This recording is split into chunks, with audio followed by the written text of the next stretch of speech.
सूरजपुर में दो पड़ोसी रहते थे, साया और सूरज। साया का असली नाम सत्यप्रकाश था, पर लोग उसे प्यार से साया बुलाते थे क्योंकि वह हमेशा किसी न किसी का सहारा बनकर खड़ा रहता। सूरज का नाम ही ऐसा था कि सब उससे उम्मीद करते, ऊर्जावान, हंसमुख और सपने बड़ा देखने वाला।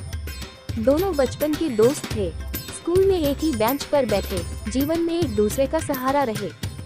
साया के पास थोड़ी जमीन और एक छोटा सा घर था। उसने जीवन भर मेहनत से अपने चारों लोगों का पालन पोषण किया, माँ, बूढ़े पिता और छोटी बहन। सूरज के घर पर हाल बेहतर था। उसके पिता नगर से आए व्यापारी थे और परिवार का खर्च ठीक ठाक चलता था। पर सूरज का दिल बड़ा था और उससे भी बड़ा उसका मन असहायों की मदद करने का।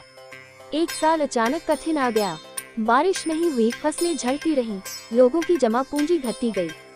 गांव के बाजार में व्यापार मंदा पड़ा, कई लोग कर्ज में डूबते दिखे। ऐसे समय में गांव के प्रमुख चौधरी बाबू ने पंचायत बुलाई। बताया गया कि गांव के तालाब का पानी सूख गया है और फलों फूलों वाली वो एक ढेर से ही गांव की आजीविका जुड़ी थी। तालाब का प्राचीन बांध दरक रहा है, मरम्मत के लिए रकम चाहिए। चौधरी ने कहा, बाहरी मिस्त्री बुलाना होगा, धन चाहिए, हर परिवार से कुछ सहयोग लेना पड़ेगा। बहुतों ने कहा, देने के अलावा क्या किया जाए। उसी गहमागहमी के बीच गांव में चोरी झगड़े भी बढ़ गए। आशंका का माहौल फैल गया, लोग एक दूसरे पर उंगली उठाने लगे। ऐसे माहौल में सूरज ने एक बड़ा प्रयास किया। उसने अपने पिता से पूछा और अपने पिता की दुकान की पुरानी बचत में से बड़ी रकम निकालकर गांव के चंद लोगों से मिलकर बांध की मरम्मत करवाने की पेशकश की। हम मिलकर करवा लेंगे, सूरज ने कहा। किसी को लानत लाद देना आसान है, पर काम करने से गांव बचेगा। साया ने भी योगदान दिया, अपनी कुछ जमीन बेचकर पैसे दिए। दोनों ने मिलकर मरम्मत करवाने के लिए जगह जगह जनसंपर्क किया, मजदूर जुटाए।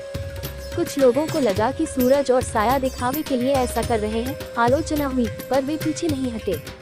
मरम्मत के वक्त एक रात बड़ी चोरी हुई। गांव के बाहर जमा की गई दान राशियां और व्यापारियों के पैसे गायब।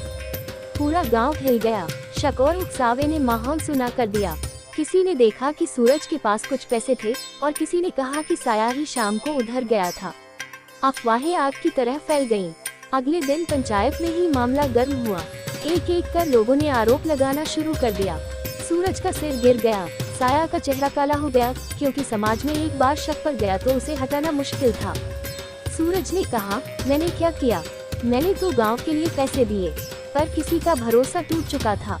साया ने सोचा, अगर लोग दोनों को सच मानना बंद कर दे तो गांव का काम रुकेगा। उसने फैसला किया कि सच सामने लाने के लिए सच्चाई की खुद तलाश करेगा। सूरज ने विरोध किया, अब और कौन मानेगा? लोग तो सुनकर ही फैसला कर लेते हैं। पर साया नहीं रुका। उसने रात दिन गांव के हर कोने की जांच शुरू की। उसने पास के रास्तों पर पैरों के निशान जोड़े, पूछा कि किसने रात में घूमते हुए देखा। बाजार के दुकानदारों से पूछा। धीरे धीरे उसे कुछ सुराग मिले, एक छोटी सी चप्पल की जोड़ी और एक अजीब निशान जो तालाब के पास ही मिलता था। निशान जुड़ते गए तो सामने आया कि एक अजनबी आदमी नगर से आता हुआ कुछ दिन पहले गांव में देखा गया था। साया ने उस अजनबी का पीछा किया और उसे पकड़कर पंचायत में लाया। पता चला कि वह वही चोर था। उसने रात में दान राशियां और व्यापारियों के पैसे चुराकर अपनी मददगार मंडली को दे दिए थे। उसका मकसद था गांव में आपदाओं का फायदा उठाकर बाहरी हाथों से पैसा उड़ा लेना।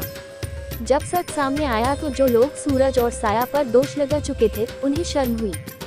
सूरज का नाम साफ हुआ, पर कहानी यही खत्म नहीं हुई। सूरज ने कहा, मैं चाहूंगा कि वे जो लोग शक कर रहे थे, उनसे मैं वही बात कहना चाहूंगा जो उनके कारण मेरे परिवार ने सहा। लेकिन इस काम की सबसे बड़ी सजा है, ताकि आगे कभी कोई किसी पर बिना सबूत के आक्रोश न करे। साया ने धरती पर हाथ रखकर कहा, हमें सोच समझकर निर्णय लेना चाहिए। किसी के ऊपर उंगली उठाने से पहले सच्चाई तलाशनी चाहिए।